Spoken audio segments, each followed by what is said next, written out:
Some time ago, I wanted to make a model of Stanley from the Railway series as I envisioned him. So I went on Hatton's and bought a Bachmann 1012D.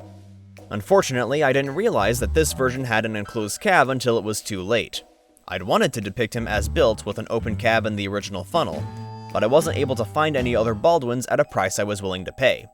So I left this on the back burner while I debated what to do. Should I cut open the cab with a Dremel to get the look I wanted? Or could I play the hand that I'd been dealt? And then my mind turned to how the Reverend Audrey's own modeling influenced his writing and my own personal headcanon for Stanley. Stanley's fate as a pumping engine is a reflection of the model that ran on the original mid-Sodor layout, which predates his appearance in the books by several years. The model itself was troublesome, and Audrey got so fed up with it that he turned it into scenery. No doubt inspired by the Festiniog Railway's Palmerston. Duke tells the tale of Stanley to Falcon and Stewart in the first story of Duke the Lost Engine. But if you take the events the way they're presented as being 100% factual, the timeline doesn't add up. Falcon was built in 1904, Stanley was built sometime between 1916 and 1917, and couldn't have arrived before 1918, and Stewart was built in 1920. Assuming that Stanley's disposal occurred very shortly after his arrival, I could possibly believe that Stewart wouldn't have heard of him, but there is no way Falcon would have been in the dark. Which leads me to one of three conclusions. 1. The most likely explanation is that the Railway series are storybooks based on in-universe events, not historical records of in-universe events. Ironically, the only exact dates given for Stanley in the iOS book are in relation to his death. Option 2. That conversation actually happened verbatim, but Stanley is not the number 2 being referenced. Remember, he was never actually called Stanley in the book, just number 2. And that is way too short to be a repurposed 1012D. Contrast with this image of an intact Stanley who actually looks like what he's supposed to be in Bulldog, which either takes place when Falcon was in his mid-teens or Stanley has access to a TARDIS. And of course, option 3, the Unicron Singularity has breached the bounds of the Transformers multiverse. Perhaps that's what happened to the loop line and why Henry looks like this that one time. But let's go back to those first two options. It's said that other engines came and went on the mid-Sodor, and that much was true for Audrey's layout. So what if Stanley wasn't the first problematic number 2? I've mentioned before that I like to incorporate characters from the television adaptation of these books into my own take on Sodor for various reasons. And there happens to be a TV character who could help fill the gaps in the story of Stanley. To save money, the TV crew opted to repaint Renius into green to fill Stanley's role in the episode Grandpuff. He was called Smudger, and though his name and basis were different, he was functionally identical in terms of the story. The key difference between them, however, is that Smudger is likely way older than any of the other mid-Sodor engines. Dalgok, his basis, was built in 1866, while Duke wouldn't be built until 1879. It's also not uncommon for engines to get passed between owners like any other piece of equipment, so he didn't necessarily need to be built for the MSR. So here's my take on the timeline. To get motive power on the cheap, the MSR bought used locomotives from across England, Wales, and Ireland, the first of which was a Fletcher Jennings class uppercase B lowercase b, built in 1872. Though barely a decade old, he had already been through 3 owners, the last of whom renamed him to Smudger. Smudger was problematic, to say the least. His construction appeared fine, yet he never seemed to stay on the rails for more than a few hours, and far more injuries were reported by those who worked with him. Smudger caused endless headaches for the young cash-strapped railway, and as other engines came and went, he was steamed less and less often. The final straw came in 1877, wherein his reckless behavior resulted in a gunpowder van exploding. It was at this point that Smudger was put in the back of the shed, and eventually turned into a generator to power the workshops. The MSR would go on to have several number 2s, each one having some flaw or accident that resulted in a short working life on Sodor. The final engine to bear the number 2 on the MSR would arrive in 1920, a surplus piece from the War Department. The Wood took the liberty of re-gauging him to 2'3", albeit quite poorly. Despite frequent derailments and a disagreeable personality, Stanley managed to be a hard worker for the next 16 years until being sold off in 1936. So yeah, in my headcanon, Smudger was the insufferable jackass while Stanley was just kind of an unpleasant guy. But I bet you're asking right now, what relevance does this have to the model and its cab? Well, you see, in 1936, Stanley, Tim, Jim, and Albert II were sold off to keep the MSR afloat. Stanley went to a little tramway between Harwick and Craigweir, where he received an unclosed cab and side plates.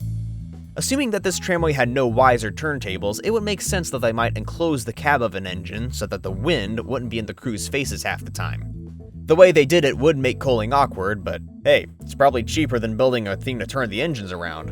And if there's one thing that narrow gauge railways loved doing, it was being cheap.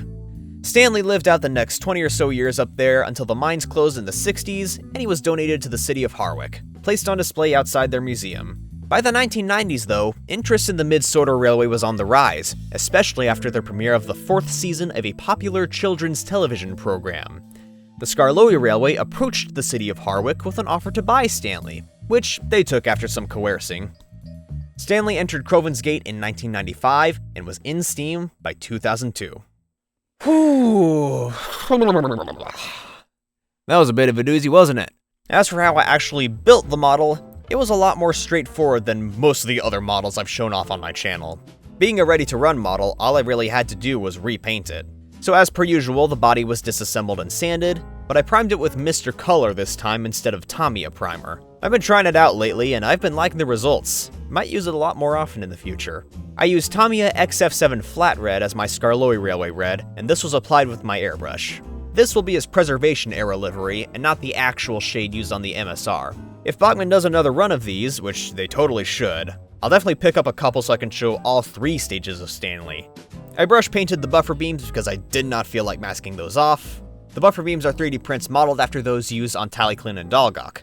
I did wind up using the Dremel after all, as I ground down the molded coal load so I could add real coal in its place. And more importantly, I completely destroyed the smokebox store to make way for the eventual face. Vallejo NATO Black were brush painted on for the cab roof and smokebox. Wasn't the cleanest job, but I planned on covering up any blemishes with weathering anyway. I wouldn't be applying any lining, but I did plan on using these Mid-Sodor Railway crests from Railway Mania. So once the paint was on, I used clear gloss to seal it all in, and then I decided to skip the decals entirely and went straight to matte clear.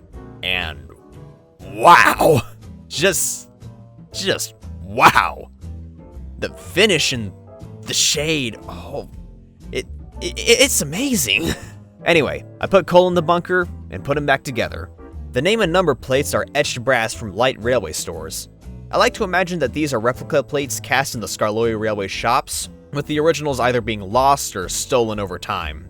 On previous models I used superglue for these, but PVA is much easier to work with, and I'll be using that going forward for nameplates. I will link Light Railway Store's custom plates in the description. If you want to use them, I do recommend that you order them way ahead of when you plan on starting your model, because they do take a while to arrive, especially if you're stateside like me.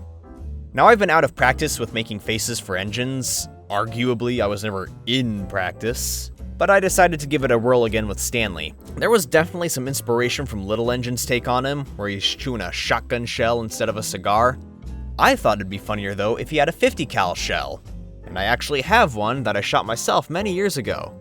And this is what I based the measurements on for that. It came out alright. Not quite what I'd envisioned, but I've done worse. Either way, it definitely looks the part.